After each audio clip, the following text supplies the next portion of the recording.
karena mereka takut kalah, dan mereka pasti kalah oleh kita di dalam satu putaran. Pak Jokowi itu udah kuno tuh, mentang-mentang. Iya, padahal pada PDI Perjuangan juga aduh kasihan dah. Sebuah hak yang namanya hak prerogatif. Hanya ketua umum yang menentukan siapa yang akan menjadi calon presiden dari PDI Perjuangan. Assalamualaikum warahmatullahi wabarakatuh, Mas Bro semuanya. Alhamdulillah hari ini kita masih bisa berjumpa kembali di channel Agung Jayanto, Mas Bro. Mudah-mudahan hari ini kita semuanya diberikan kenikmatan, diberikan keberkahan oleh Yang Maha Kuasa, Mas Bro. Khususnya nikmat sehat dan barokah panjang umur. Dan mudah-mudahan kita semuanya juga hari ini diberikan rezeki yang barokah, rezeki yang bermanfaat, rezeki yang berguna bagi kita semuanya, Mas Bro. Mas Bro, hari ini saya akan mengabarkan bahwa Bapak Jokowi telah tiba di Makassar. Bapak Jokowi tadi kurang lebih tiba di Makassar di antara pukul 8 atau 9, Mas Bro. Dan alhamdulillah Bapak Jokowi tiba di Makassar dengan keadaan sehat walafiat, tidak ada halangan satu apapun, Mas Bro. Dan tadi ada riak-riak kecil, yaitu ada pendemo berapa gelintir orang, kurang lebih 15 orang menolak kedatangannya Bapak Jokowi di Kongres Makassar. Tapi mungkin tuh pendemo yang cuma berapa gelintir itu mungkin anak-anak pengangguran atau anak-anak yang butuh merokok atau butuh makan, Mas Bro. Ya sedikit ada yang memberikan skenario-nya. Mungkin si pendemo-pendemo itu hanya sekedar kerja, Mas Bro. Mungkin ada yang nyuruh untuk sedikit memberikan reaksi biar kelihatannya ada gangguan atau tidak diterima di wilayah Makassar mungkin, Mas Bro. Ya, biasa, setiap langkahnya Bapak Jokowi pasti ada riak-riak kecil atau ada ganjalan-ganjalan yang sifatnya merusak harkat dan harga diri Bapak Jokowi, Mas Bro. Itu hal yang biasa, Mas Bro. Kami atau kita semuanya kaum-kaum termul sudah tidak kaget lagi atau tidak ngerajuk lagi, Mas Bro. Itu biasa, Mas Bro. Yang penting Bapak kita, Bapak Jokowi sudah tiba di Makassar dengan keadaan selamat, Mas Bro. Dan mudah-mudahan besok Bapak Jokowi bisa memberikan sambutan atau pidato kepada kader-kader PSI seluruh Indonesia, Mas Bro. Mudah-mudahan Bapak Jokowi bisa memberikan wejangan atau semangat kepada kader-kader PSI. Mudah-mudahan di 2029 PSI menjadi partai yang sangat besar atau partai yang nomor 1 di Indonesia, Mas Bro. Ayo Mas Bro, kita saksikan cuplikan video tentang kedatangannya Bapak Jokowi di tempat Kongres PSI di Makassar, Mas Bro. Let's go. Partai Solidaritas Indonesia kembali menegaskan arah dan ambisinya di panggung politik nasional melalui Rakernas PSI 2026 yang digelar di Makassar, Sulawesi Selatan pada Kamis 29 Januari 2026. Dalam forum strategis tersebut, Ketua Umum PSI, Kaesang Pangarep, menyampaikan keyakinannya bahwa PSI memiliki fondasi kuat untuk tumbuh menjadi partai besar, modern, dan berpengaruh di Indonesia. Optimisme itu disampaikan di hadapan ribuan kader PSI dari seluruh penjuru tanah air yang hadir membawa semangat konsolidasi dan pembaharuan. Kaesang menekankan bahwa PSI sejak awal dibangun sebagai partai yang berbeda, baik dari segi karakter maupun pendekatan politik. PSI menurutnya adalah rumah bersama yang terbuka bagi siapapun tanpa memandang latar belakang sosial, ekonomi maupun profesi. Buruh, petani, nelayan, pekerja informal, pelaku UMKM, hingga anak muda dari berbagai latar belakang memiliki ruang yang sama untuk berperan dan berkontribusi. Prinsip inklusivitas ini disebut Kaesang sebagai identitas utama PSI yang harus terus dijaga. Lebih jauh, Kaesang menjelaskan bahwa sistem kepartaian di tubuh PSI dirancang untuk mendorong partisipasi aktif kader. Ia menilai mekanisme internal PSI sudah cukup ideal karena tidak elitis dan memberi kesempatan luas bagi kader untuk berkembang. Namun, Kaesang mengingatkan bahwa sistem yang baik hanya akan berdampak jika dijalankan secara konsisten dan disiplin. Karena itu, PSI akan terus melakukan pembenahan tata kelola partai secara bertahap dan berkelanjutan. Kaesang juga mengingatkan seluruh kader PSI agar tidak terlena dengan capaian yang sudah diraih. Ia menegaskan bahwa evaluasi menyeluruh akan terus dilakukan terhadap kinerja struktur partai, mulai dari tingkat pusat hingga daerah. Kaesang mengaku memantau langsung kerja-kerja PSI di berbagai wilayah dan mengetahui dengan jelas mana kader yang aktif bekerja untuk partai dan masyarakat, serta mana yang hanya sekedar menempati jabatan struktural. Sikap tegas tersebut menurut Kaesang merupakan bagian dari upaya membangun PSI sebagai partai yang profesional dan bertanggung jawab. Ia menolak budaya laporan formalitas atau laporan ABS, asal Bapak senang, yang kerap terjadi dalam organisasi politik. Bagi PSI, data lapangan dan kerja nyata jauh lebih penting dibanding laporan yang sekedar terlihat rapi di atas kertas. Oleh karena itu, Kaesang memilih turun langsung ke DPW dan DPC untuk melihat kondisi sebenarnya di lapangan. Kaesang juga menegaskan bahwa kekuatan utama PSI terletak pada kedekatannya dengan masyarakat. PSI didorong untuk tidak hanya hadir saat momentum pemilu, tetapi juga aktif di tengah rakyat dalam kehidupan sehari-hari. Dengan turun langsung, mendengar keluhan warga, dan terlibat dalam penyelesaian persoalan konkret, PSI diyakini dapat membangun kepercayaan publik secara perlahan namun berkelanjutan.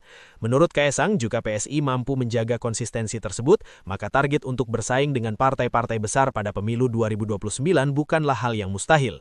Ia menilai politik Indonesia ke depan membutuhkan partai yang bersih, terbuka, dan responsif terhadap aspirasi masyarakat, karakter yang sejak awal ingin dibangun oleh PSI. Karena itu, Rakernas 2026 di Makassar disebut sebagai momentum penting untuk menyatukan langkah dan memperkuat soliditas kader. Optimisme terhadap masa depan PSI juga semakin menguat dengan adanya wacana bergabungnya Presiden ke-7 RI Joko Widodo sebagai Ketua Dewan Penasehat PSI. Sosok Jokowi dinilai memiliki kedekatan emosional yang kuat dengan rakyat serta pengalaman panjang dalam memimpin pemerintahan. Jika wacana tersebut terwujud, PSI diyakini akan mendapatkan tambahan legitimasi politik sekaligus memperluas jangkauan penerimaan di tengah masyarakat. Dengan semangat pembaharuan, konsistensi kerja, dan kedekatan dengan rakyat, PSI menatap masa depan politik nasional dengan penuh keyakinan. Rakernas PSI 2026 di Makassar menjadi penanda bahwa PSI tidak hanya ingin hadir sebagai partai alternatif, tetapi sebagai kekuatan politik yang siap berkompetisi dan memberi warna baru. Dan masih hadir di Sulawesi Selatan. Selama itu pula kawan-kawan akan menyampaikan aspirasi untuk menunggu Kementerian Kehutanan menerima saksi.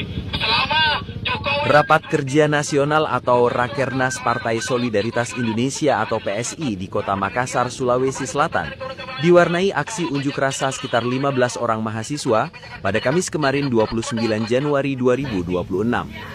Mereka menolak rencana kehadiran Presiden ke-7 RI Joko Widodo atau Jokowi yang dijadwalkan hadir di Makassar Jumat ini tanggal 30 Januari 2026. Kepastian kehadiran Jokowi di Rakernas PSI di Makassar diungkapkan langsung oleh putra bungsunya yang juga merupakan Ketua DPP Partai PSI, Kaesang Pangarep.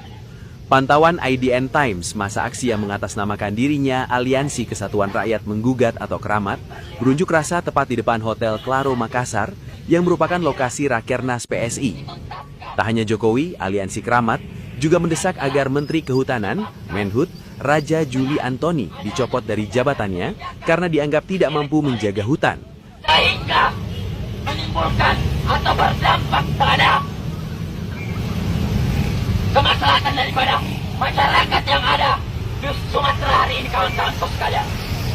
Teman-teman akan menjemput dan menolak kedatangan Jokowi. Itu dengan tegas teman-teman menolak kedatangan Jokowi karena berbagai kebijakan yang kemudian hadir hari ini di masa-masa Jokowi dan rakyat menanggung sendiri di hari ini tanpa kemudian bertanggung jawab daripada dosa-dosa Jokowi tersebut.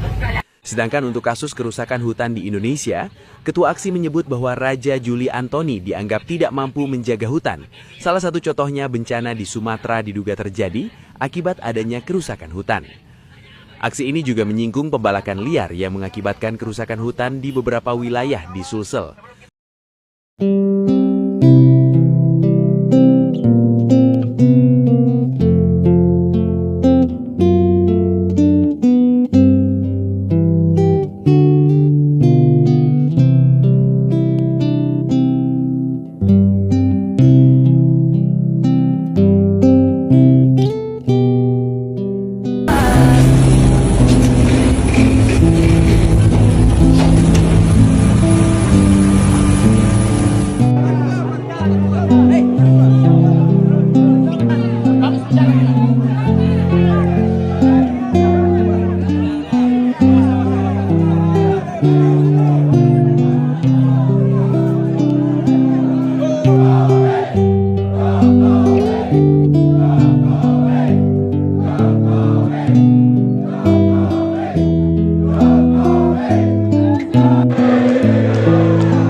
basis pemilih Pak Jokowi juga Jawa Tengah.